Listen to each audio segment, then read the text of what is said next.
I'm Josh Christensen. And I'm Elizabeth Segran. And this is Most Innovative Companies.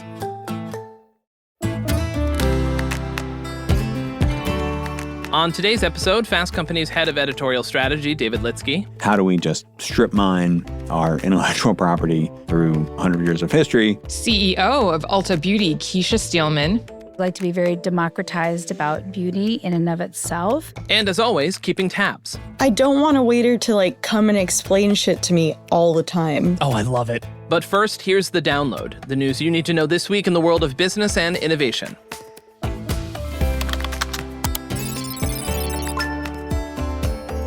It's a jobs report week, and according to the Bureau of Labor Statistics, the labor market added 130,000 jobs in January. That is higher than the 55,000 economists had expected. However, the better-than-expected report was accompanied by revised 2025 data, and this revision found that only 181,000 jobs were added in all of 2025, a sharp decline from the 584,000 jobs preliminary data had indicated. So mixed bag. What would you look at that? It's one of the, I think it's like one of those things where it kind of aligns with, it felt like that. It felt like there were not a lot of jobs being hired for and added. But also it's just so disturbing how the numbers are being doctored, right? Like if you don't have something as... I mean, the revisions are a normal thing. Like that does happen year over year, but we already didn't add a lot of jobs in 2025. And for it to, I think it was 1.4 million even after revisions that were added in 2024. Yeah. Which was an average, a fairly average year. Mm-hmm. And this is not great, which kind of just calls into question, okay, this 130,000 that was reported in January, okay, how reliable is the data based on, I mean, even setting aside any shenanigans that may happen at BLS, just the unreliability of the reporting and gathering these numbers and preliminary data, even when you're trying your best and staffed, is tricky. So add in all the other stuff. It makes it very hard to make decisions, and it also just creates a situation where it's really hard to know how you feel about the economy, right? Because on the one hand, you're feeling like things are not great. And, a lot of this episode is going to cover how people have a lot of anxiety about the economy. And yet the numbers that we're hearing suggest something else. So it's this kind of dissociation, right? Between what we're feeling and what we're reading. I think we have some idea of how people feel about the economy. It's not good. A couple weeks ago, the Consumer Confidence Index came out and it was people feel bad. It's the lowest is in 20 years, I think. So we're not feeling great. Yeah, not great. Anyways, next story. This is going to be kind of the theme of, except for one item in this newscast. The theme is not great, Bob. But our next news story, Kraft Heinz announced in September plans to split the company in two. We even talked about it with Chief Growth Officer Diana Frost on this very podcast. But yesterday, that plan was put on pause. Oh, thank God Mr. Kraft and Mrs. Heinz could work it out. The company's new CEO, Steve Cahillane, said he wants to ensure that all of the company's resources are focused on profitable growth. The backdrop to all of this, a challenging 2025 where Kraft Heinz saw declines in sales, profit, and market share. Yeah, I mean, this story is interesting because you can see it play out. So I have two kids, and their diet is 85% mac and cheese, and we're not buying Kraft because there's just so many competing brands now. There's Goodle, Annie's, every other food brand has their competitors. So yeah, I mean, we can see what's going on here. We could go through all the headwinds that they're going through. We talked about them with Diana Frost, so you should go back and listen to that episode on our YouTube page. Woohoo! All right, next story. Telehealth company Hims & Hers is no longer planning to offer a knockoff of the pill version of Wegovy. Just 2 days after announcing the knockoff, the FDA threatened to restrict access to the ingredients needed to copy the pill. The company's stock fell 14% after pulling the copycat. Interesting. Yeah, I was talking we recorded with David Lidsky, and you're going to hear from him in a little bit yesterday, but I was talking to him this morning about the Hims & Hers story, and it's a company that always surprises me that they're public. I know they're public, but it always seems like No, that shouldn't be.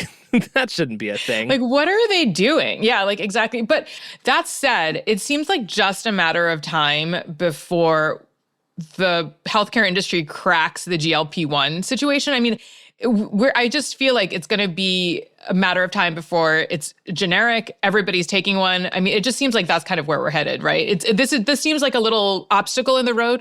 God, I think we're kind of there. You think we're there already? I think the pill version of Wegovy is like it's already been adopted quite a bit as the. Oh, interesting. I take Wegovy myself, like which is there. Do you take the pill version or the injection? No, not the pill version. No, I'm OG baby. I'm not the pill version. I do the weekly injection. But it's hella expensive, right? My insurance covers it. Oh, okay. I mean, I feel like that's the big issue. I was talking to somebody who works in healthcare, and he said that a lot of insurances are no longer covering Wegovy and Ozempic, which is creating a terrible situation for consumers who have been taking it and now have to figure out what they're going to do. And so I just feel like, yeah, I mean, the faster that the industry can come up with a cheaper alternative, like the better. Yeah. Well, that's where Hims and Hers and companies like Ro and other people had been coming in with the compound versions of GLP-1 semaglutides. The pill version, though, even from Wegovy, is significantly cheaper out of pocket. Oh, interesting. Like, I think it starts at, I'm going to get the numbers wrong, but it ends up being, I think, around like a quarter of the monthly price of the injectable version. And I think that's only going to continue to come down a little bit. So even now, going from like $1,000 a month to $200, $250 a month, like that immediately makes a huge difference. Still expensive, like still, an investment. But it's just like, I think the pill version is the dam breaking entirely if it hadn't already. Next story. One company that is having a good week on the market, Spotify. You may be listening to this episode on Spotify right now. Their stock is up 18% after a blockbuster earnings showed the company significantly exceeded expectations. Monthly active users was up 11%. Premium subscribers was up 10%, thanks in part to the Spotify Wrapped end-of-year thing that everybody does. I don't actually listen to a lot of Spotify. Neither do I. I'm an Apple Music girl. Yeah, I do a lot of YouTube music. I do sometimes do Apple Music. Usually I'll do YouTube music because I'm usually putting on my living room. And then mostly when I'm driving, I'm listening to podcasts or audiobooks. Yeah, same. And so I always... Music is almost exclusively at home while I'm doing shit. Oh, interesting. I always feel left out of the Spotify Wrapped situation when everybody's sharing that. Because, I don't... Apple Music doesn't do that. But yeah. They finally did a YouTube Wrapped I think this year, for the first time this year. And I was like, oh, finally something that's going to actually what have was a on sample yours? Size. Anything all sorts cool? of shit. I'll send you mine. I'm not going to dox myself on this program. And last bit of good news for them, and probably the most important one, total revenue was up 10%. All right. And finally, back to bad news, guys.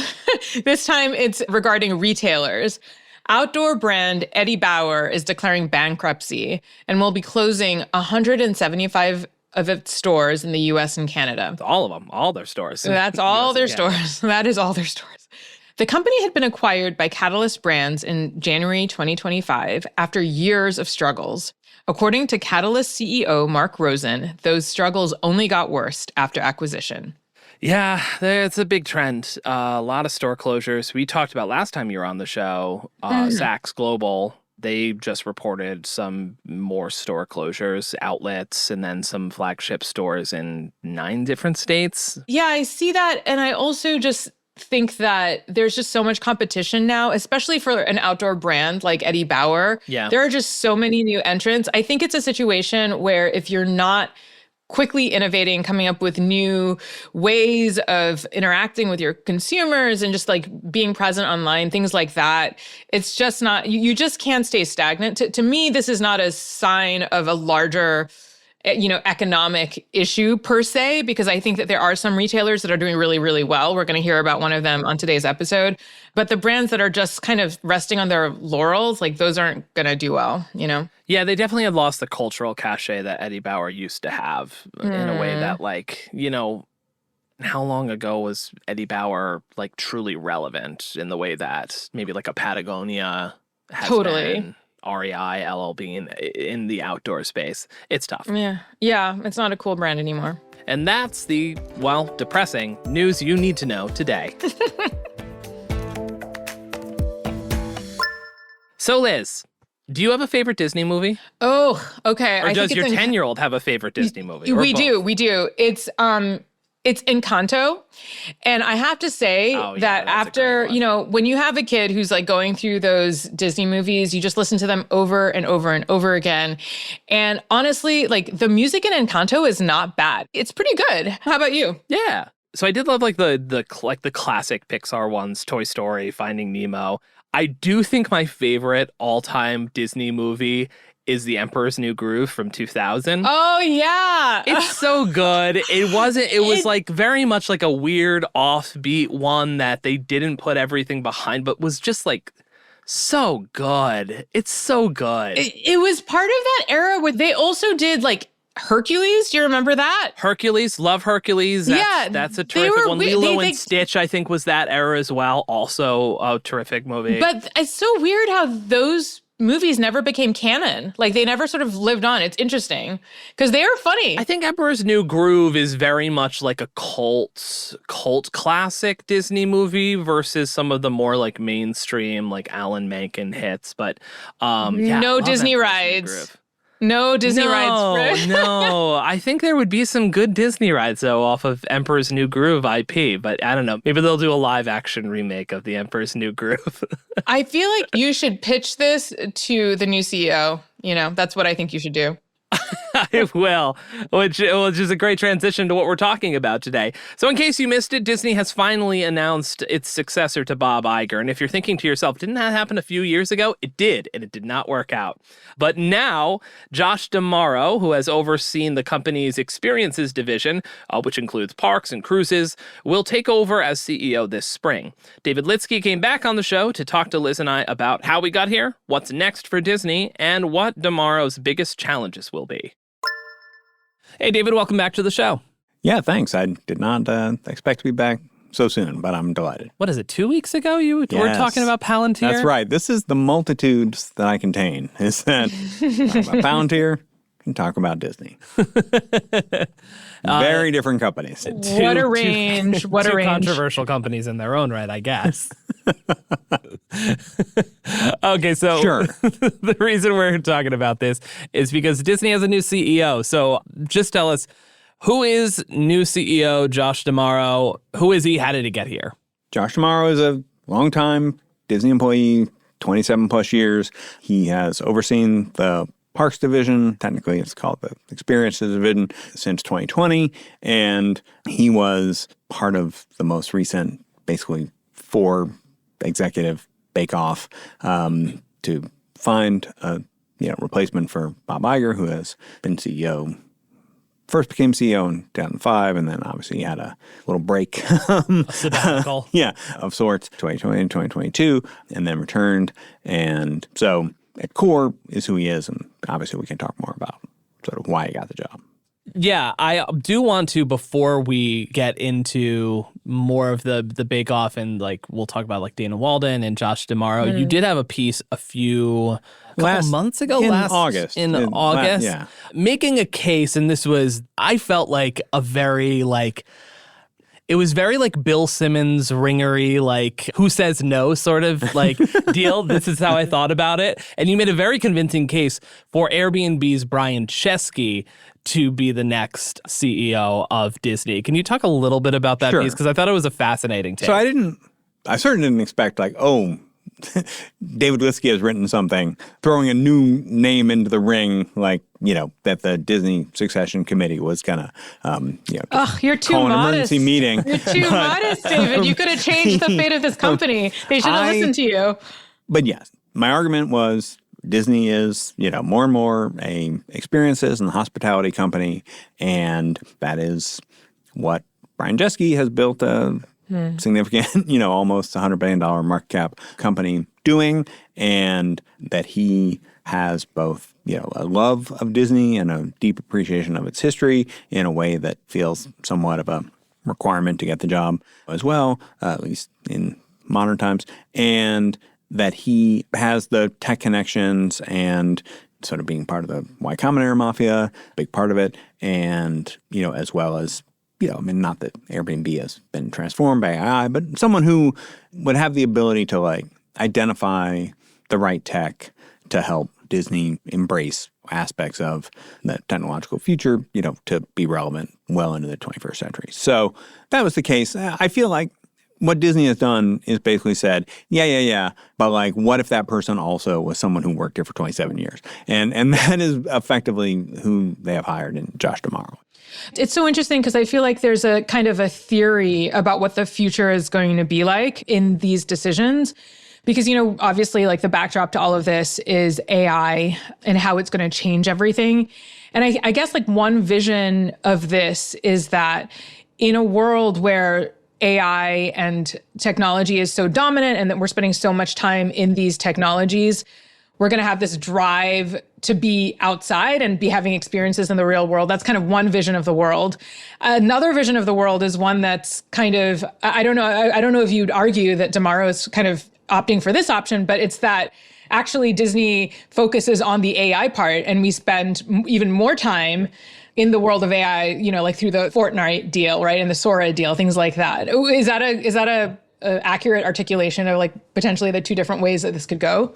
I feel like it's probably and not or, so that effectively he has to do both, right? The experiences division, which again is not just the theme parks, but cruises and all the hotels and things like that. And, there could well be more. Just in the most recent earnings, which was, earlier this month, that was 72% of the company's profit. So, he has to continue to invest in that, grow that, create those real world opportunities. I do think that, the core of what produces the things that ultimately become theme park attractions are movies.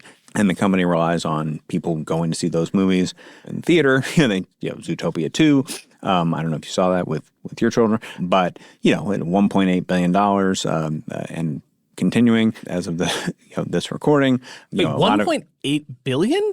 Yeah, most of it Zootopia from 2? China. Yes, correct. Yes. It's a huge hit, much Josh. bigger than where have Avatar you been? 3. I don't have children, so I'm so out of this. My insight into Zootopia is a Massive. content creator called Massive. Judy Hopps Lover.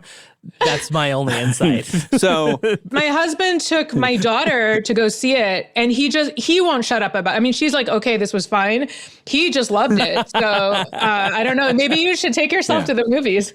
So I should. Anyways, out of the Zootopia 2, I just had to. But that is, again, it's a real world experience of going to the movie. And, it obviously has a lot of significant downstream revenue opportunities. So that's part of it. But then, yes, I think that, he does seem bought into that, like, we also need to have digital experiences and sort of more, engagement there. So, I do think they're going to be adding AI-generated, videos that people can create using Disney characters into Disney Plus, and we'll sort of see form that takes and how much guardrails there are on those creations. And yes, he is largely credited with being the person who sort of helped champion the investment and relationship that Disney has with Epic Games, maker of Fortnite, which was announced shortly after Iger's return in, I think it was 2023. And so I think that they need to figure those things out, and they need to continue to do things that are relevant in the real world. So it's an interesting tension that you raise in raising that question, Liz. And I think part of this played out in the Succession, the world's worst Succession. I don't know if it's the world's worst Succession or weirdest. I don't know. I keep saying that, like, Bore on the Floor at the Port Orleans Resort must have been wild. But who else was involved in the Succession plan? Because I think we're still driving towards, like, the big picture. Because, like, this is news that broke, like, last week. So we're not, like, we know kind of, like, the general, and he officially takes over in mid-March. And yes, people sort of forget, but Disney announced in October 2011. So just to level set for everybody, that was, we're still in the first Obama administration, to give you a sense of how long ago this was. And pre-BP oil spill. That's my line of demarcation. So Iger had been in the job like 6 years, and it was like, hey, we're going to start the succession plan with the idea that they would have that successor by like 2015. And then Iger extended his contract 5 times at least, pushing it back and back and back. And so, and in the 2010s, there were at least 2 people who seemed to be anointed to be his successor. There was Tom Staggs, who also had come out of Parks, and Kevin Meyer, who was like a strategy guy. And then at some point in the inimitable Disney way, they were found lacking and sort of moved on, right? So it just became this idea that like, only possibly Bob Iger could be the CEO, right? And then somewhat shockingly at the time, anyone who was paying avid attention in early 2020 was aware that there was a novel coronavirus that could have a significant impact on global health. And all of a sudden, in February of 2020, Iger steps aside, at least as CEO, gives a job to the person who's in charge of Parks, Bob Chapek, but stays on as executive chair. And I looked up the press release. It was very clear he's going to continue to, quote, direct the company's creative endeavors, unquote. So what that meant in reality was that he was still there and there's been a lot of reporting on this, that, the next almost 3 years, but, like into November of 2022, basically undermining Chapek at every turn, sometimes publicly, certainly privately, to the point that, eventually Chapek, who already had a lot of questions about what he was doing, he had, sort of expressed some glibness, as put, relating to some of the Parks performance on an earnings call and was out. And so then Iger's back, and very quickly it became a bake-off between, the sort of 4 top kind of division heads. So there was, obviously tomorrow, Dana Walden, who you mentioned, who was running, the sort of co-chair of the entertainment division, but effectively in charge of TV and streaming. Alan Bergman, who's in charge of the films, and Jimmy Pitaro, who former guest on Brendan's podcast. Yep. Talked to him in December. In charge of ESPN. He was very clearly the 4th of 4, though, kind of. Although maybe Alan. So quickly it was kind of like... It was a two. Yes. Dana. Well, I mean, this could have been a beautiful story of a woman taking charge of this enormous company. And it's such a bum. I mean, it's kind of a bummer that that's kind of not the narrative. And another white man is in charge. It has been noted that this now, not only for Disney in its 100-plus year history, that, yes, has only been run by white men, but that for the entire entertainment industry, this does now make basically 0%. That remains where we are for women running, any of the major entertainment companies. Well, honestly, though, big win for Josh's. Josh's really, it just was more important that there be Josh representation. Representation matters, man. In the CEO ranks. Well, let's talk a little bit about Dana Walden. Dana Walden was elevated now president and chief creative officer, correct. I believe. I think we've been alluding to this, though. Like, why not Dana? So there is some school of thought that so Dana worked at Fox, came into Disney with the acquisition of Fox, which was finalized, I think, in 2019. So there's some sense of she was, an outsider. She'd only been there, 6-7 years. I think, there's probably a little truth to that. I think there's a little truth to the idea that TV and streaming is, it's not unimportant. It's definitely still a significant division, but if you think about what really sort of drives most of Disney's revenue and profits, it is you make hit iconic movies. Yes, those show up on the TV and streaming, get people to subscribe, watch it over and over again. It turns into theme park revenue. People buy the consumer products. That's your vaunted Disney flywheel, right? So she's in there, but she's not, at either of the sort of the most important focal points of the machine, right? So, you could argue if they really wanted her to have a shot at being CEO, then they maybe should have rotated her into running the movie studio, or some other responsibility that could have put her in a position potentially to have a better case. My own feeling is that running TV, which included ABC, and being renowned as Kamala Harris's best friend, that certainly once the 2024 election results were in, that it was never going to happen. that there was no way Trump administration and the way that the second Trump administration clearly targeted, media companies was that you could put Kamala Harris's best friend, as the CEO of the company and not face a lot of significant challenges. They've already faced a lot of challenges. They had the Stephanopoulos lawsuit that they settled. There was obviously a Jimmy Kimmel thing. I think that likely pushed her out of contention. Well, let's look forward. Disney as a business, let's just kind of give baseline business fundamentals, where the company is, and then what are the biggest challenges for tomorrow going forward? Sure. So, on balance, Disney is fine. It is, it's clearly a good business. It's certainly in much better shape than arguably any of the other traditional studios. But it is in this tricky position in that, certainly on the entertainment side, that it doesn't have. This is why, we're in this whole fight over Warner Brothers, just that, it doesn't have the scale of Netflix. And so, and I don't necessarily think they want to be that, but it puts them in this sort of odd position such that, they're, I don't have the numbers exactly right in front of me, but roughly has half the valuation of Netflix, right? And Disney, even though it's a much more complex business and has all the other elements with theme parks and is much more certainly global in its footprint. So I do think that, what will, to a degree, the level setting is what can continue to drive revenue growth and profitability growth such that the stock price sort of moves. Because basically the stock has been kind of flat for effectively most of the last 10 years, right? There have been some blips, but yeah.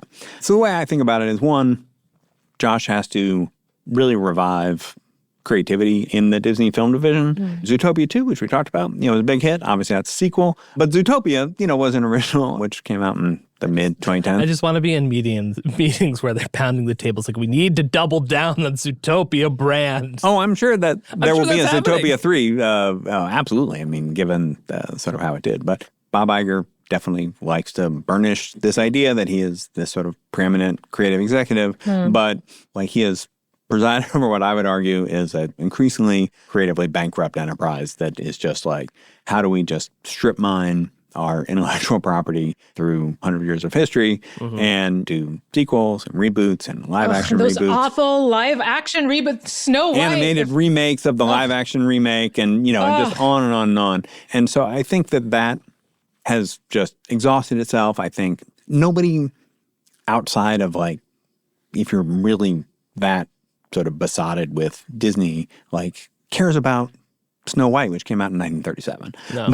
But it was let's do a live action remake. And obviously there were a lot of other problems there. But at core, it was just nobody cares about this movie that's 85 years old. It did not go well. It was so bad. It was so terrible. The criticism was that it was too woke, but it was just a mishmash of ideas. It was very confusing. So I feel in a lot of ways that's sort of emblematic of the problem. And again, even with something like Pixar, again, they have an original coming out next month. We'll see how that does. Hopper. But it's a lot of hey, what works? Well, what works is Inside Out 2. And we've got Toy Story 5 coming, this summer. And so that has, I think, just led to there just aren't new ideas. We need new ideas that can break through. And so I think he, even though, again, there's a lot of in his coronation in the last, week plus, sort of trying to prove his creative bona fides, I don't think he has to be the one. He just has to empower the people who actually can come up with the ideas to do those and to be willing to take that risk on something like that and not just see everything as a sort of safe bet. There are no surefire bets in entertainment, right? So that's big. I do think there's an affordability challenge that I think Disney needs to think about as well. Disney can't be a luxury brand. It does need to be for everybody. I think particularly in the sort of second Iger tenure here in the 2020s, they just kept pulling that lever of let's do a price hike. And, you can see it with the streaming price, which went up from $6-8 to now it's 19 or something. Yeah. And just well above even the high inflation environment we're in. The streaming inflation is significant. Parks just getting more and more expensive. And so there'll be a point at which just the audience cries uncle on that, right? And then what are they going to do? So, I do think they need some kind of opportunity for Disney to continue to be accessible to people, whether it's in the digital streaming product or in the live experiences. And, I do think that the tech issue is, it does matter. I mean, I guess there is, as we were talking about, like there is some argument to just like completely go the other way and be like, no, we're bespoke, artisanal entertainment. But I do think that'll be hard. And so I do think they need to find something that makes sense in the 21st century. And again, most of this has been memory hold, but I remember. Like Iger, reportedly he thought about trying to buy Twitter. He thought about trying to buy Snap, in like the mid-2010s, either of which almost certainly would have been a disaster. But, but then they did do things. They bought, remember, Maker Studios? They bought that. That was a disaster. There were a lot of like kids platforms like Club Penguin or whatever.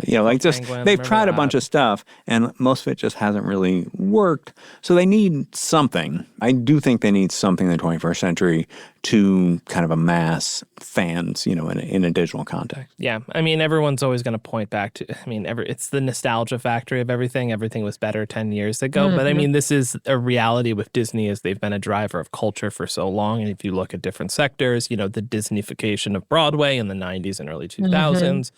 the Alan Menken era hit Broadway animated, and then like the Pixar revolution. You just haven't had that for a number of times. So, we'll see if they can regain that, but it's harder and harder when monoculture is more and more dead. But clearly they can still do it. I mean, either again, as much as I think the mouse is strong. Whatever. But like, again, they had the Lilo and Stitch, which is very much a nostalgia exercise. But, they brought that back and it worked. Zootopia 2 worked. I mean, Avatar 3, not as big a deal as the first two, but still pretty significant billion-dollar grosser. No one else is putting up those kind of numbers. So they are still able to create monoculture moments.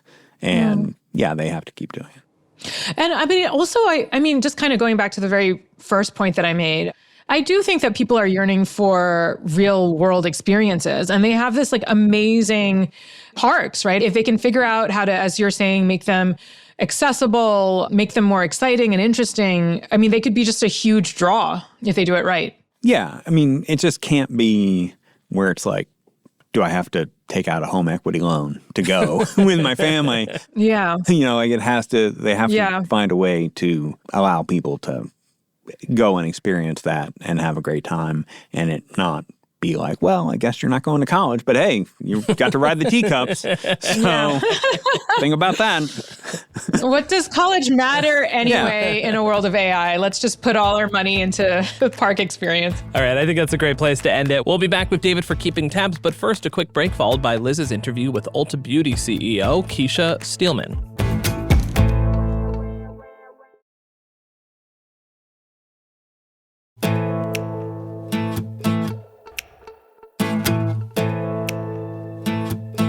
So you've heard of Sephora tweens, but what about Ulta adolescents? No, we're not doing that.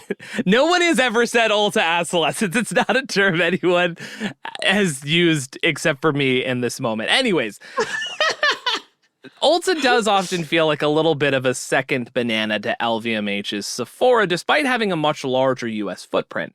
Maybe that's due to Sephora's historic emphasis on higher-end products, or maybe it's Ulta's focus on more suburban stores versus urban city centers.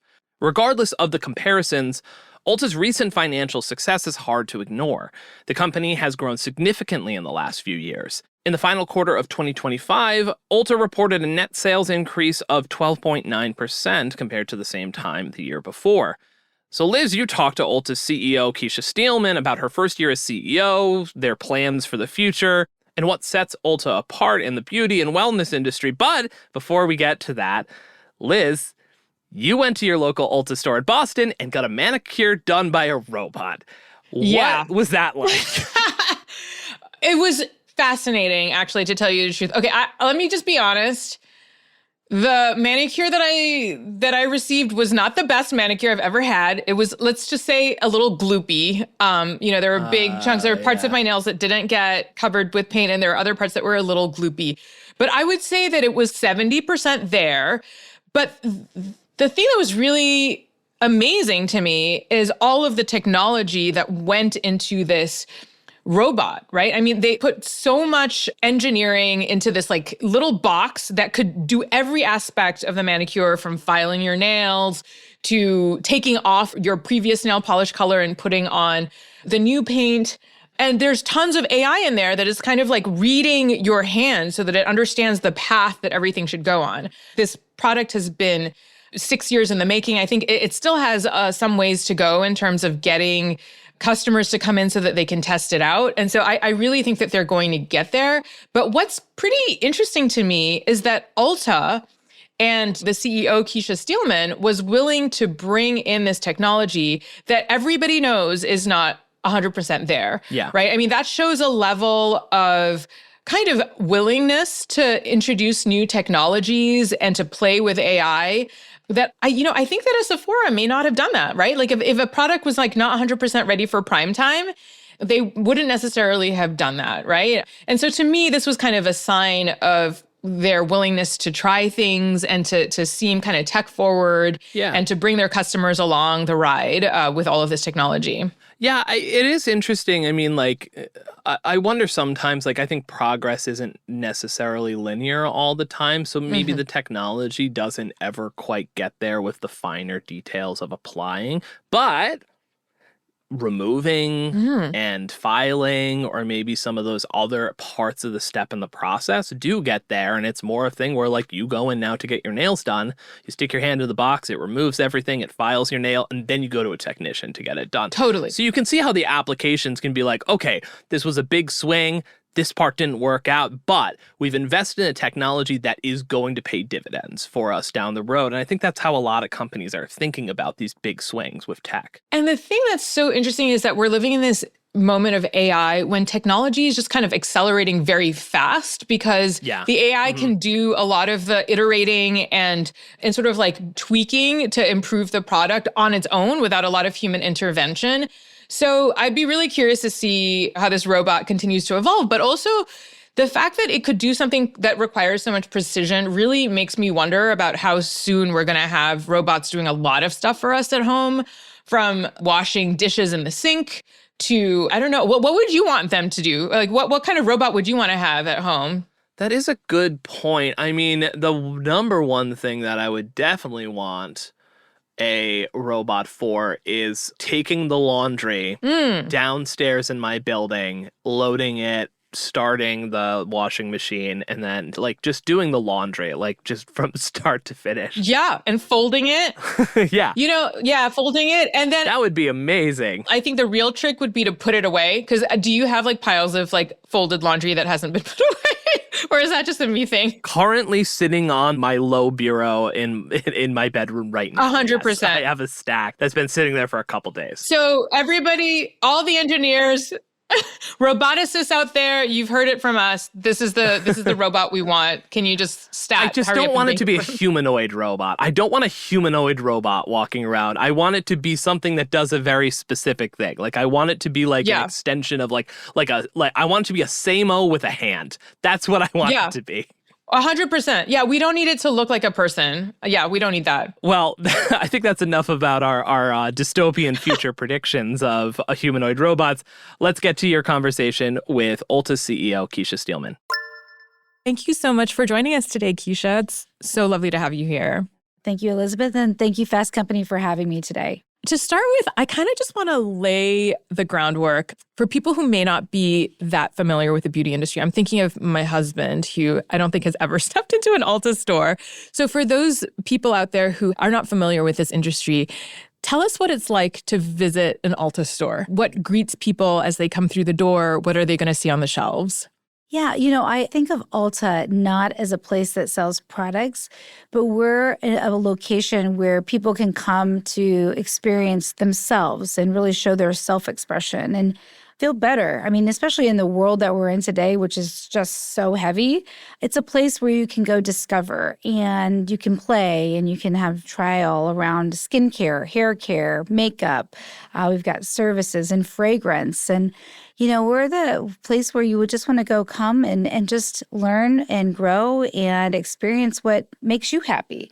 So it's not a place that's selling products. Your husband needs to come in. Yeah, I think we need to make this happen. Yeah, we do, for sure, because we've got something for him, too. So in 2025, Ulta brought in $12.3 billion in revenue, which is more than double the $6 billion it brought in 2019. So it's growing fast. And so it must be really interesting to be running a company that is kind of growing so fast in this fast-moving industry. But before we get into some of the business decisions you've made, I'd love to hear about your own background. So my understanding is that you started in retail. You spent your whole career in retail. So tell me about kind of like your early experiences in retail and what they've taught you as you've risen up through the ranks. I started in retail a long time ago, over 30 years ago. And I took it as a job. I started working at Target Corporation, making $8 an hour on the sales floor. My first job was running the ready-to-wear and men's department in the store. And, when I look at doing the math now, I think I probably should have stayed hourly because I was working so much overtime that when I became salaried, I probably was making less per hour. But one of the things that I would say that just got into my blood was the fact that every day was different in retail. The consumer is at the heart of everything, and it's a people-oriented business. When you're working in a retail environment, it's all about the team. Mm-hmm. And that's something that's really stayed with me throughout my career as I grew my career.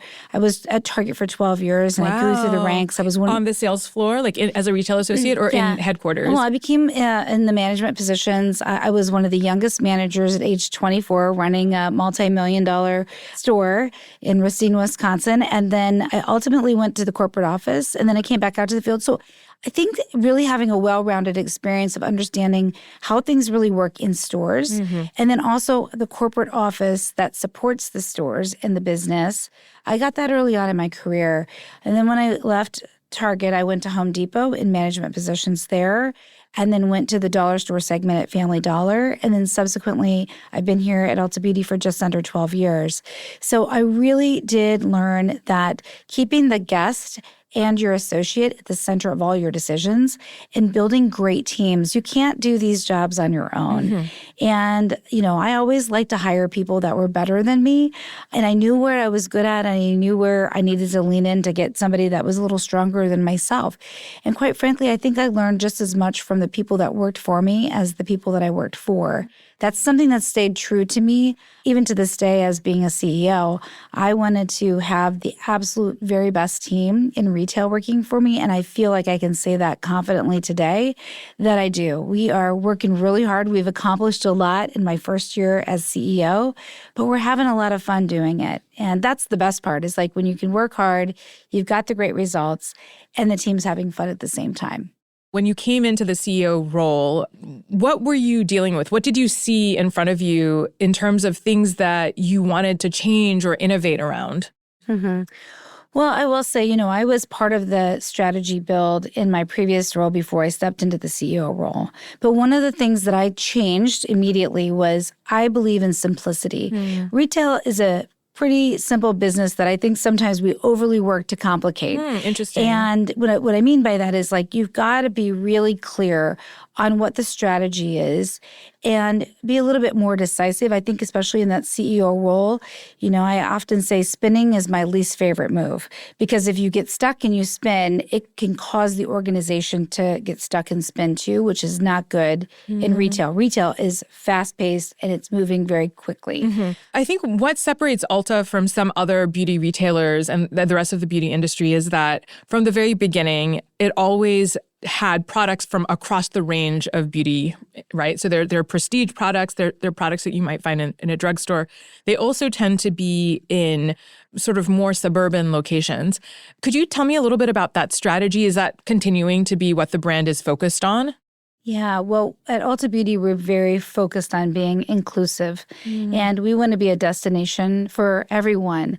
And you mentioned it earlier around price points, having everything from mass to luxury and everything in between. We can take care of your beauty shopping needs no matter what your budget is, which I think is fantastic. We like to be very democratized about beauty in and of itself. And then you didn't mention services, but we offer services too. So we have salons in almost every one of our stores. We offer brow services too. We've got a lot of education around skincare in our locations. So, when I look at what makes Ulta Beauty very different is, and you even see it in our associates, is that you'll see some that have full face makeup, some that just are more focused on skincare. I really believe that beauty comes from within. How you feel on the inside is how you want to reflect on the outside. And that's different things to different people. And we want to make sure that we are helping you be the best reflection of yourself across all price points and categories. And one interesting thing that I read is that your customers often shop the spectrum of products. So a customer might come in buying some sort of brands that might be on the lower end, but then they're also buying like a Dior lipstick or something like that. Is that something that you've noticed, that consumers actually have a wide range of preferences when it comes to these things? Well, if you open up my makeup bag today, you would see that I have everything from NYX to Ulta Beauty products to Chanel to YSL. Like everything's in my bag too. And I just think that's how the consumer is shopping today. It's around innovation and newness. And it doesn't matter necessarily where the price point is ranging. It's like you want to be a part of what's happening, especially the power of social media today. So when you see trends on TikTok or Instagram, you want to participate. I often have to talk to a lot of the male investors they're like, but don't people buy the products and like use it all the way till the end and then replenish? And it's like, that's not the way this industry works by any means. You're buying a product and then something new comes out and you want to try that too. So I think this category is just so interesting and engaging for the consumer that's coming in, and it keeps it really relevant and top of mind on their spend. It's really interesting because the beauty industry seems to have grown explosively over the last decade or so, and it doesn't show any signs of stopping. So with the direct-to-consumer movement, all of these brands exploded. And as you're saying, the small brands started popping up on TikTok. And at the same time, there continues to be these like large conglomerates out there that are also trying to innovate and produce product. How do you decide what's going to be in the store, given that the market is just kind of flooded with so many brands?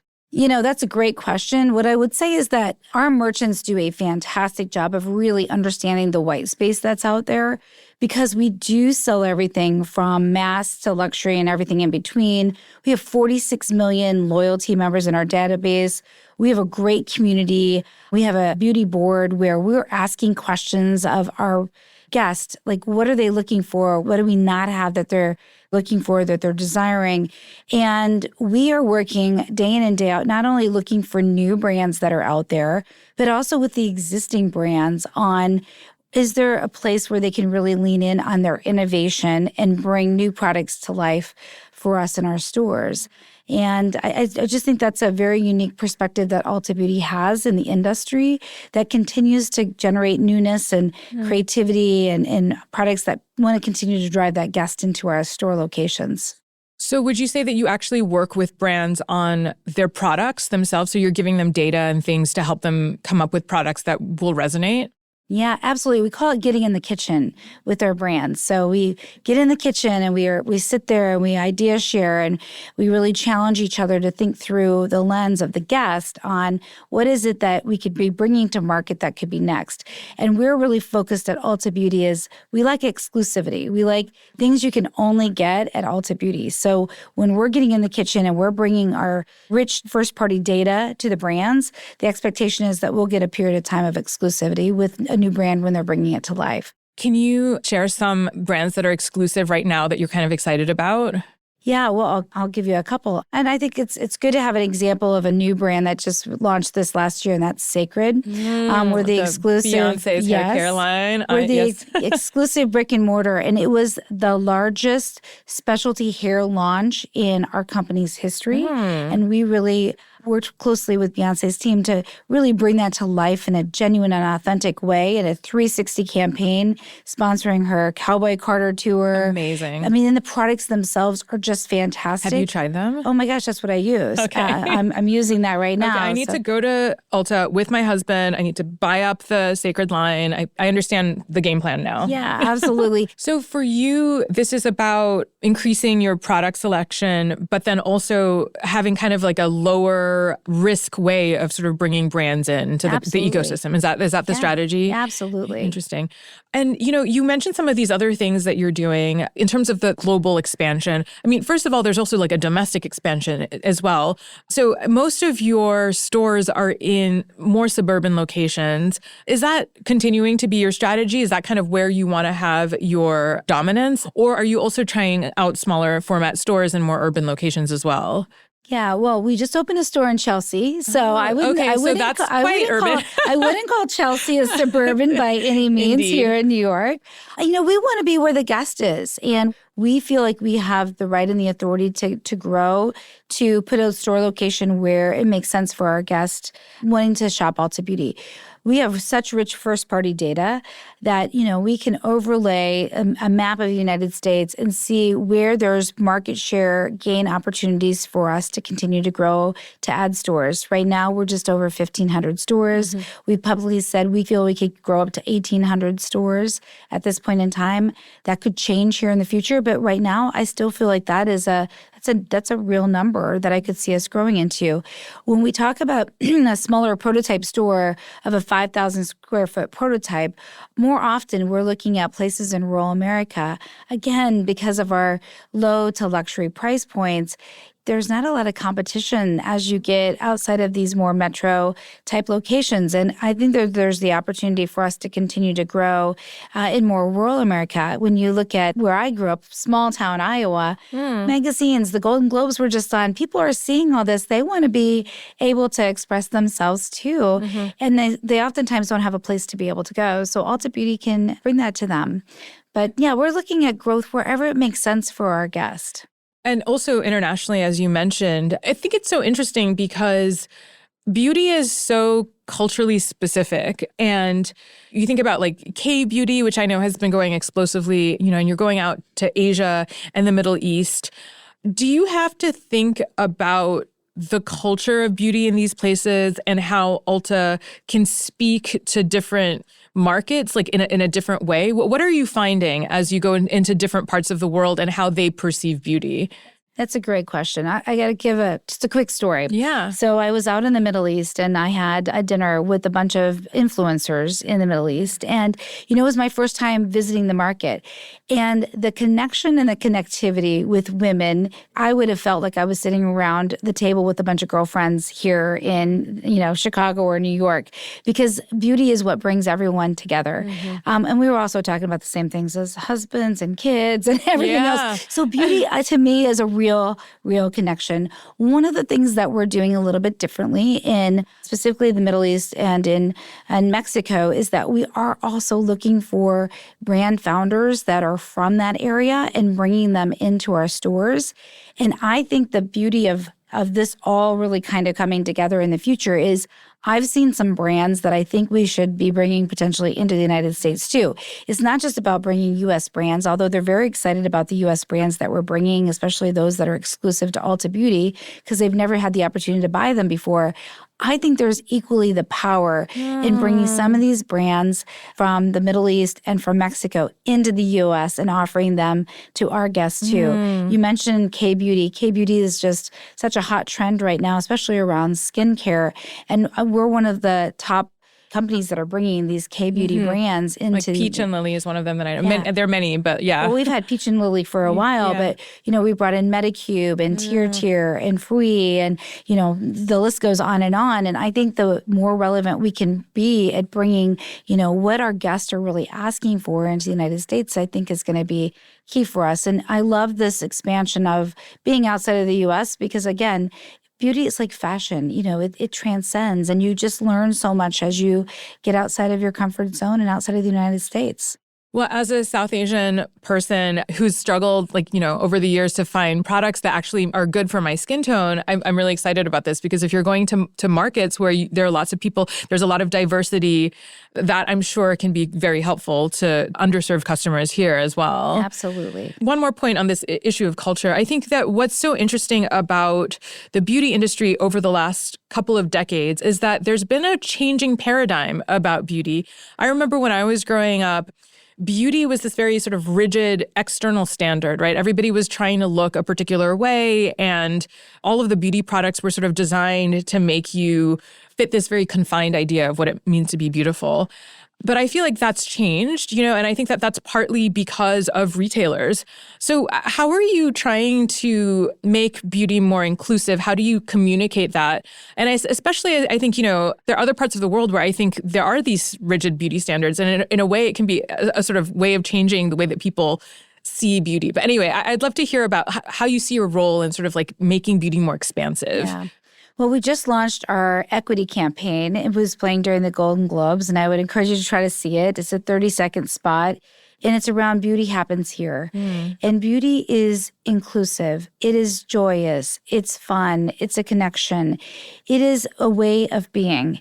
And to me, it's a reflection of how you feel. And beauty is different things to different people.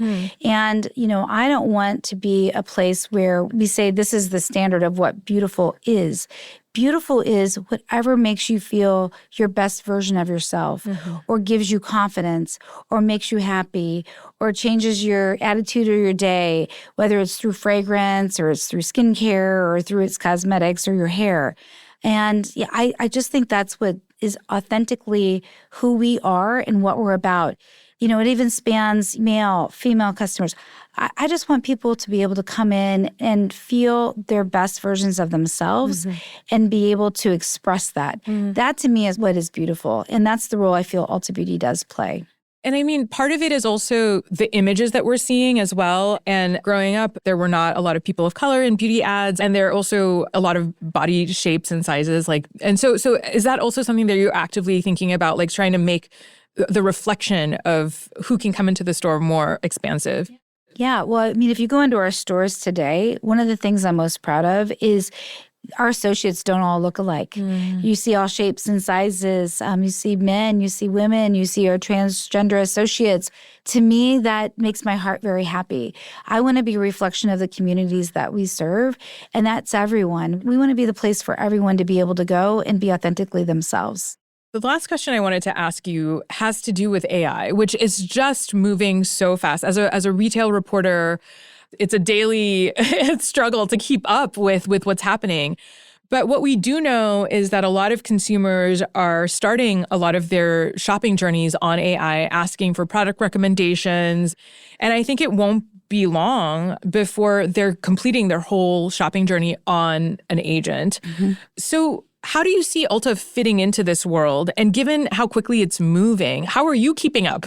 Yeah, that's a great question. I will say in my 30 plus years of retail, I think we're about ready to go into what I'd call hyperspeed of a totally new chapter for retail. And for me, that's very exciting. I think scary sometimes, but exciting at the same time.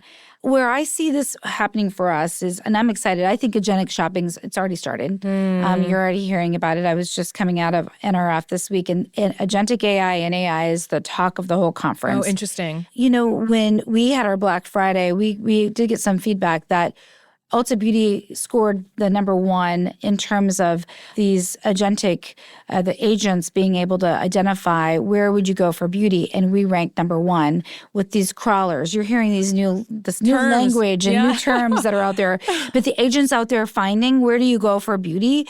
Our agents were speaking to their agents in the right way, which was great for us.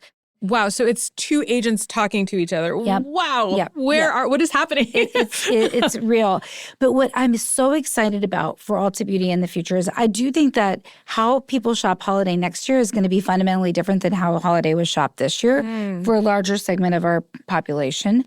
Those that are comfortable with using it, ChatGPT, Google Gemini, Perplexity, rather than just putting in code words, you're going to actually put in exactly what you're wanting. And we need to have agents that are communicating to your agent, and we need to be popping to the surface. I think that the two things are going to happen. Number one, I think that our guests that are shopping us all the time, it's going to help make their shopping even easier.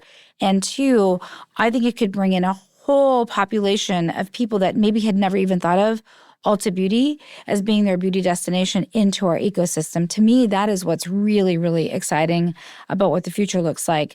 It was announced Sunday at NRF that Ulta Beauty is going to be one of the 20 that we're leading in the retail space of really moving forward very quickly with working on our agents and making sure that our agents are very seamless in communicating going forward. So while we're on the early stages, I'm telling you that's probably one of the things that's on the back of my mind all the time as a CEO is how do you invest? When do you invest? How do you keep the teams focused? Because you don't want to be chasing all the shiny objects. You want to be spending and investing your time and your dollars on the things that are really going to resonate with the guest. Because again, what my philosophy is, you got to always keep the guest and the associate at the center of all of our decisions. And as long as we're doing that, we'll be focused on the right things. So you have teams presumably actively working with the companies that are making these agents. So you're like embedded in there talking to them. We have agents, companies are building agents. You've got to make sure that you're building your agents that have the right information because it's about questions. When a question comes across from a guest, you got to be able to answer the question with your agent.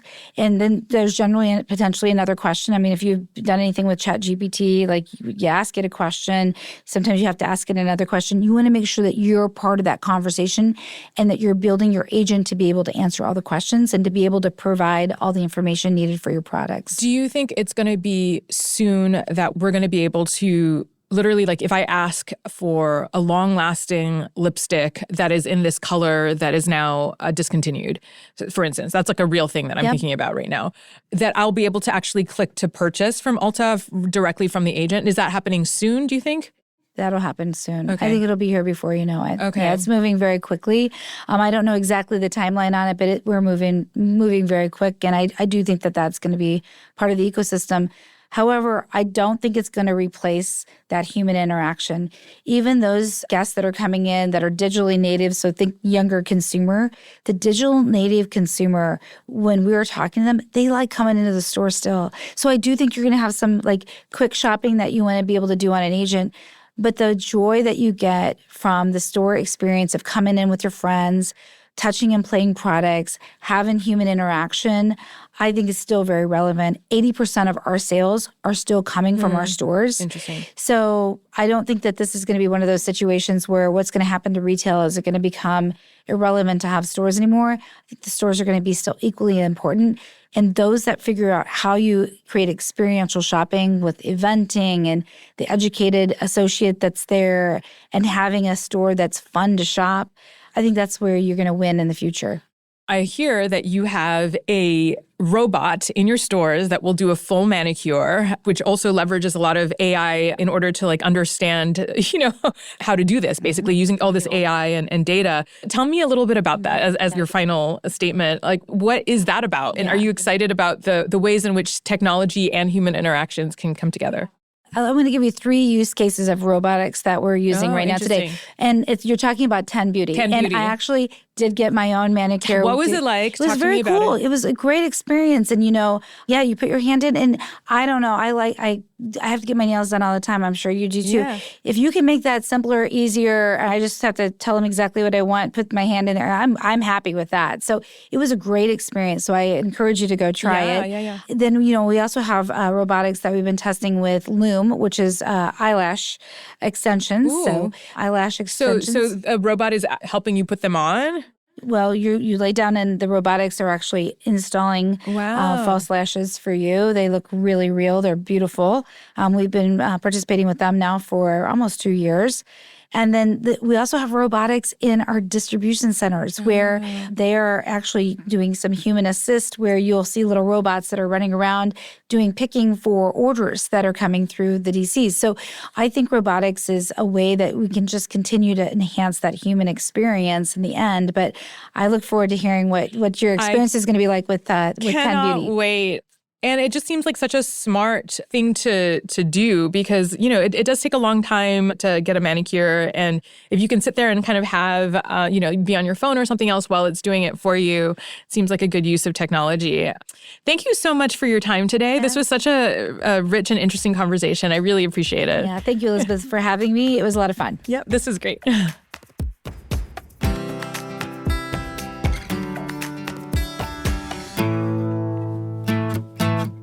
Okay, we're back with David, and it's time to wrap up the show with Keeping Tabs. This is where each one of us shares a story, trend, or piece of pop culture we're following, business or otherwise. But before we get to David's Keeping Tabs, we have a very special guest. We fired her, but she's somehow back. Well, I'm here to heckle you. Her cartoon avatar is still on the podcast. Yaz is back. Yaz. Yay! The prodigal daughter is back. 2 months into maternity leave, 2 months away from hosting this podcast. Where did you put your baby? Where's your baby? I'm so done with my child. Yeah, it's too much. Honestly, I feel you. My mother-in-law is here.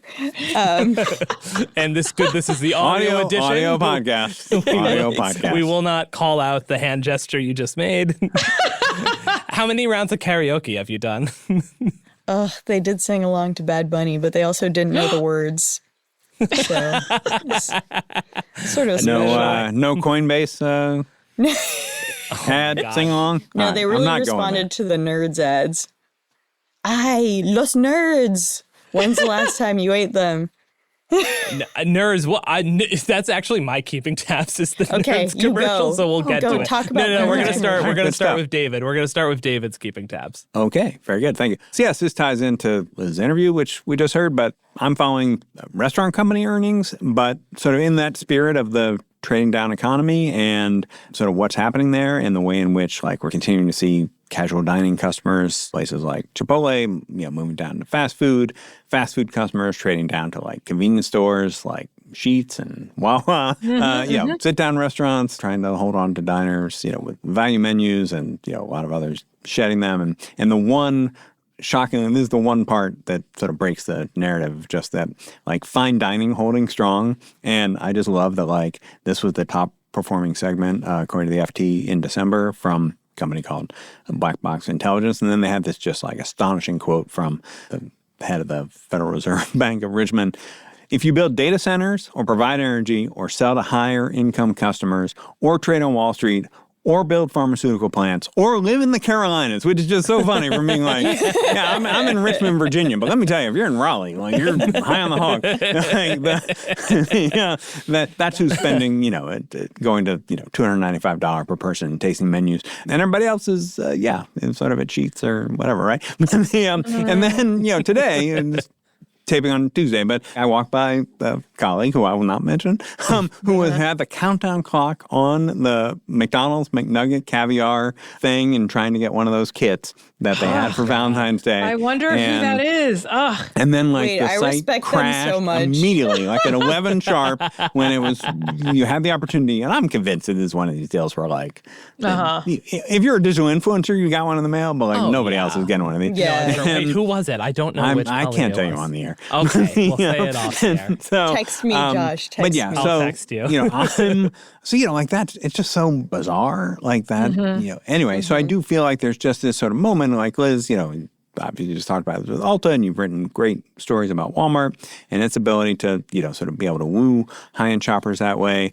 I'm curious for sort of everybody's take on what does McNugget caviar, really mean, and why aren't we seeing basically fine diners trading down to chill? Isn't it just inequality? As in, we have so many billionaires. Well, brought to you by the letter K. They are still going to fine dining restaurants, and then everybody else. The K-shaped economy. Listen, right? Here's the thing about me. I love a tasting menu. Yaz knows this. I hate a tasting menu. Famously, this has been I'm just like, give me a bunch of food with picky. big portions. I do also That's love all- I like just don't- family style, like tapas or like sharing stuff like that. I But just still, don't like small a big plates. production. Anything I'm with a like- small plate. My I thing love a is, production.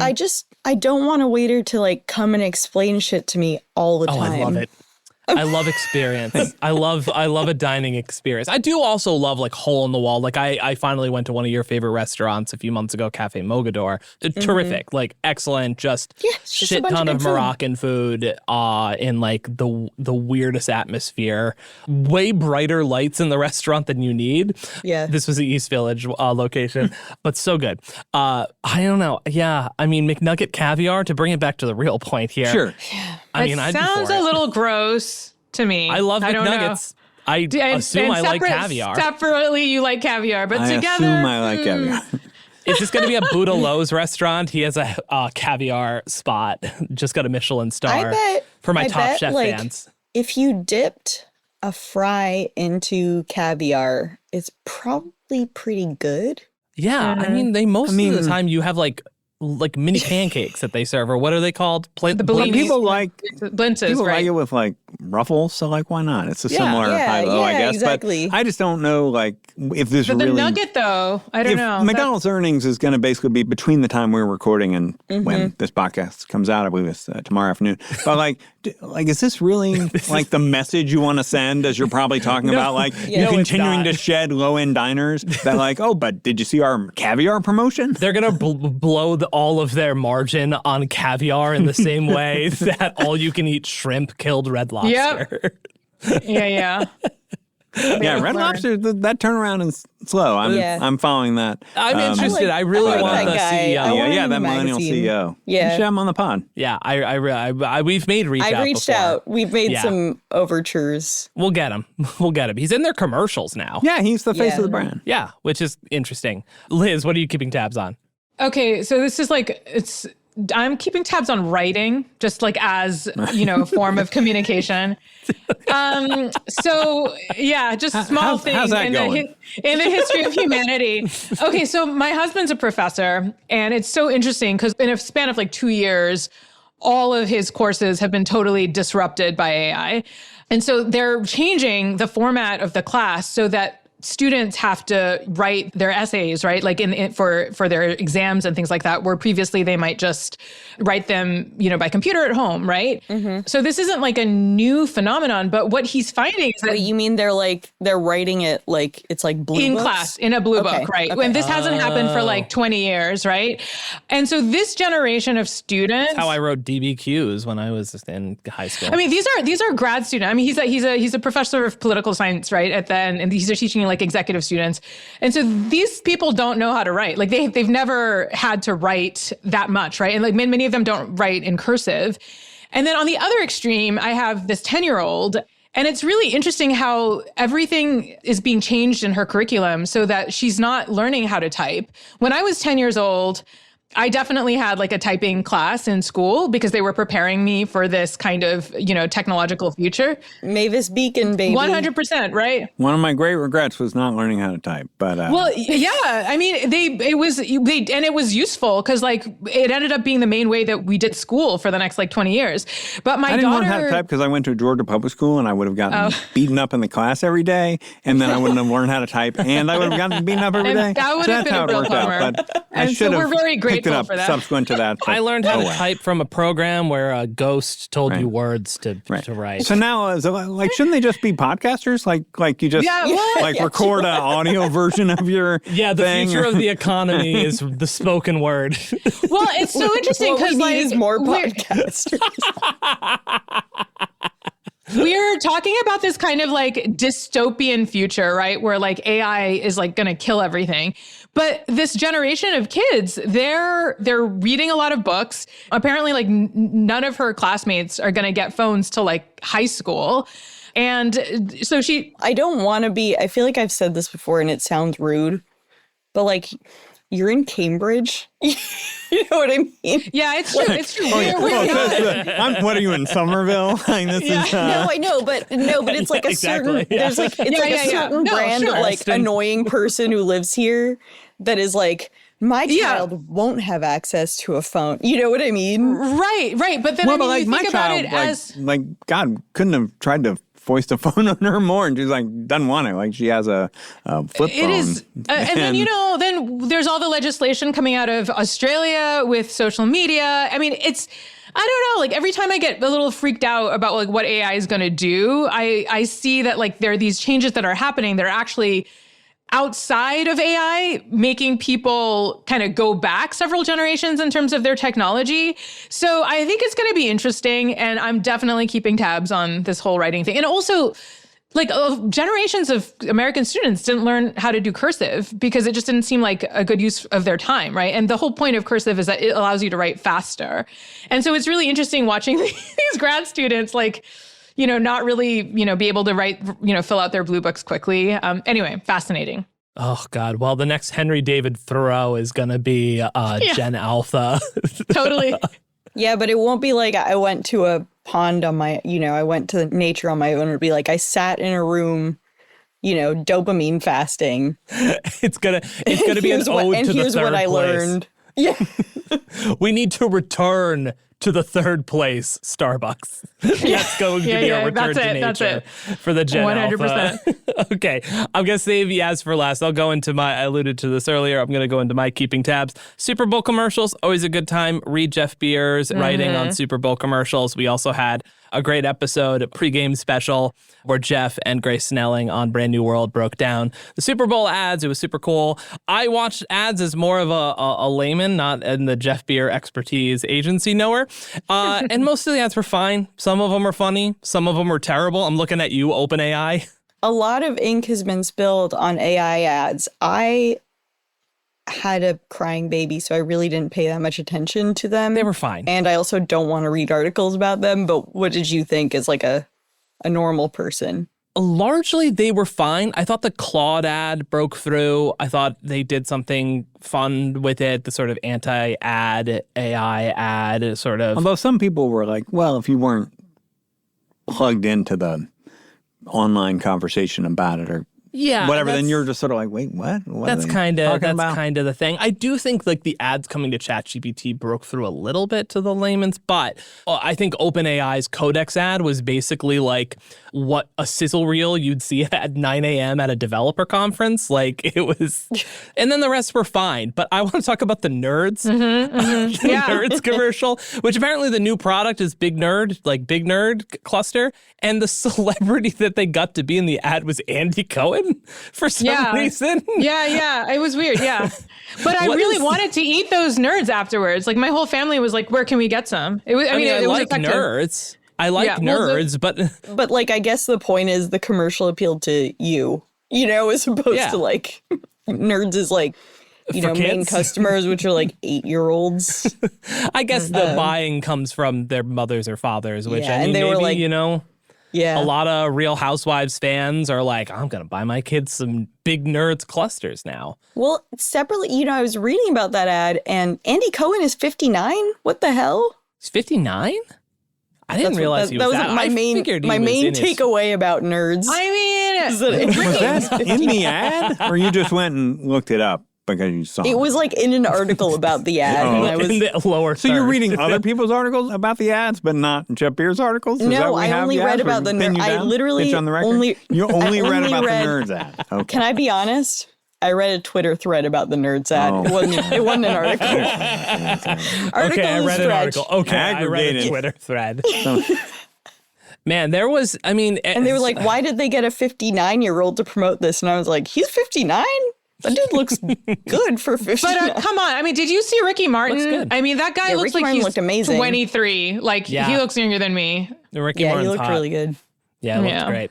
But anyways, Nerds, interesting interesting creative decision. Okay, that Dunkin' commercial was bonkers. Like, what was going on with that? It's too many references. It was just like, and I get that was the point. Also, the de-aging stuff was kind of weird. Yeah, but just too many references to shove in. It's like, I get it. They were doing like a 90s TV thing, but then they had like the Good Will Hunting stuff. And I'm like, now you're mixing your mediums. Like if you're going to do sitcoms of the 90s, you can't then drop in a prestige movie within it. I get Ben Affleck's in the thing, but it's just like, it was all over the place. Yeah. Too much. Terrible. Anyways, Yeah. This is what everyone wants to know, what I think about Ben Affleck's Dunkin' ad. I am from New England, so I guess I am the authority I on have Dunkin' actually really Donuts. enjoyed his press tour with Matt Damon for their latest movie. They've done a lot of like, haven't I'm caught like, any oh, of you it. guys are real friends, or at least like the PR machine's working on me. Very charming, yeah. Yeah, I mean, I think they are legitimately real friends. I think famously friends. I think that's sort of their whole thing. Yes, you've got 2 months of keeping tabs loaded up, so let her rip. What have you been keeping tabs on? All right, this is like 2 months and I came up with this. It's like sad. But if I thought I'd reached the end of TV before I went on maternity leave, I have definitely done it now. Because anything good, I have to wait for Luis to come back from class to watch. You know what I mean? Like Night Manager, obviously phenomenal series. Not what I'm here to talk about. The only way my child calms down a lot of the time is if I put her in a sling and walk around, and it's been too cold to walk outside. So I clocked in 4 miles walking about 10 feet over and over again in my living room and watching reality TV. Now, when I found out a Netflix documentary about America's Next Top Model was being produced, I decided to rewatch that show from the beginning. And let me tell you, the first... Look, everybody talks about the ones like, you know, the photo shoot where everybody had to play different races, right? That actually has been taken off air, by the way, because I wanted to rewatch it. But why? That's not what I'm here. That's not what I'm here to talk about. I'm here to talk about like the crazy things that people said or did in the early 2000s. Like one of the prizes in the second season for one of the challenges was just to be in a limo with ODB and RZA from Wu-Tang. What? And then there was this woman who came on in the third season, and she was like, I love my daughter because she was born to the minute on 9/11. And I was like, that's a crazy thing to say. And then the same episode, Tyra goes, you have to get through adversity. I was doing fashion on 9/11 and I still worked it. So there's just like a lot of bizarre 9/11 references. And then I obviously forgot the concept of some of the photo shoots, which remain great. You know, they were always like, why don't you rappel down this building, you know, in some weird clothes. But my favorite was they went to Greece and they got these women to pose in a giant bowl of Greek salad for reasons unknown. And then there was, which was really funny, and a situation no model would ever find themselves in. And then there were just some like problematic things that are horrible, but also funny. Like there's a woman who, much like your wife, is sort of legally blind in the same way. So she like misses some peripheral vision. Things have to be really close for her to see them. And they decided to make everyone walk down a runway in the dark because they would like learn people's handicaps and then make them do it on the show. Producers were diabolical. So she said, can I see this runway in advance? And they said no. And then a rumor spread through the model house that she was not actually blind. Jesus Christ. It's like this multi-episode long. Yeah. Anyway, look, I actually can't recommend it enough. That show is so much crazier than I thought it. I remember being like 12 and watching it and being like, it's true. Sometimes you get sexually harassed as a model and you have to deal with it. You know? No. That was the plot of one of the episodes. And I was also like, sometimes you will find yourself in a bowl of Greek salad and it's good to know how to pose. You got to turn it. And I've actually been doing, because I was just like walking her around forever, but I've been practicing my runway walk with my child. For your as I walk around. Return to the office. Exactly. Yeah. Well, Seven Emma, World Trade Center very much has your triumphant runway style. We do. Your return to work will be the MIC Summit and Gala in May. So on that stage, you gotta exactly. I'm gonna strut down. People are going to be like, who is she? at the Glass House, at the I'll Javits be- Center South, or wherever we are this year. I'll be smizing at the audience. Well, Really, 2 yeah, months away like, from the podcast, we really you decide to recap miss- early seasons of Project Runway. You clearly America's haven't Next Top talked Model, to many not adults. Project Runway. Oh, sorry. I know. See, I know. I'm doesn't really matter. And also, I have to watch it with subtitles on because, like, if Maya's crying, I have to like read what's going on. And you're reading screen. it. Yeah. Exactly. We're big caption big on household. Yeah. So Yeah. I understand. I'm not a caption To the point on that household, 'cause my if wife there's is something one. without captions, then it will be vetoed as a law. Well, If the we have funniest one captions is on, I Because have we to can't I read have it. to read them to my wife because she can't read the subtitles on the on the thing. So I try to avoid captions. Do you do voices when you read them? No, absolutely not. Watching The Squid Games was a lot of work. Yeah, well, the craziest one is like when you're watching a foreign show like Squid Games and you might watch it with captions as opposed to dubbed, right? And Oh, I'm not talking about international. I just mean literally any program just has to have. I know, A lot of people I know, do but this, yeah. but the thing with watching international stuff is like you could, in theory, like just like watch it without sound, but instead it's always like, hey, can you turn it up a bit to listen to this like language neither of us speak? And that was also most of us during the Super Bowl halftime show. Had to put subtitles on. My father called Oh my me and gosh. was like, do you know why they were speaking Spanish so much? And I was like, damn. No, but you know what was crazy? Too much to talk about here. The auto translate was so terrible with the Super Bowl halftime. And I think it's because he was speaking like a, the Puerto Rican dialect, right? And so like there were so many weird, like there was something about a castrated baby at one point. No, that's accurate. I was like, I don't think that they're really getting this. But anyway. It was just someone, it wasn't actually an auto translate. It was just someone who had like faked their way into the job. It was just like, I just have to say one Spanish lesson ahead of everyone else. Well, did you see that tweet that was like missed opportunity to get Hilaria Baldwin to do some translating? Oh my God. We got to get out of this. This has been the longest keeping tabs we've ever done. Well, you're welcome, have guys. you had one with 4 people? We have had one with 4, and it hasn't been this unruly. Okay. Yes. Then it's David. my fault. I will take responsibility. David, No, it's thank not you your so fault. much. Absolutely not your fault. It's definitely mine. It's exciting to see you guys. David, thanks for being here. Yaz, thanks for popping on. That's it for Most Innovative Companies.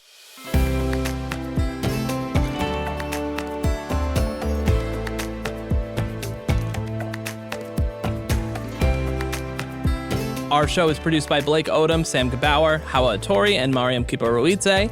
Editing by Matt Toder, mix and sound design by Tad Wadhams and Nicholas Torres, and our executive producer is me. Remember again to subscribe, rate, and review, and we will see you next week.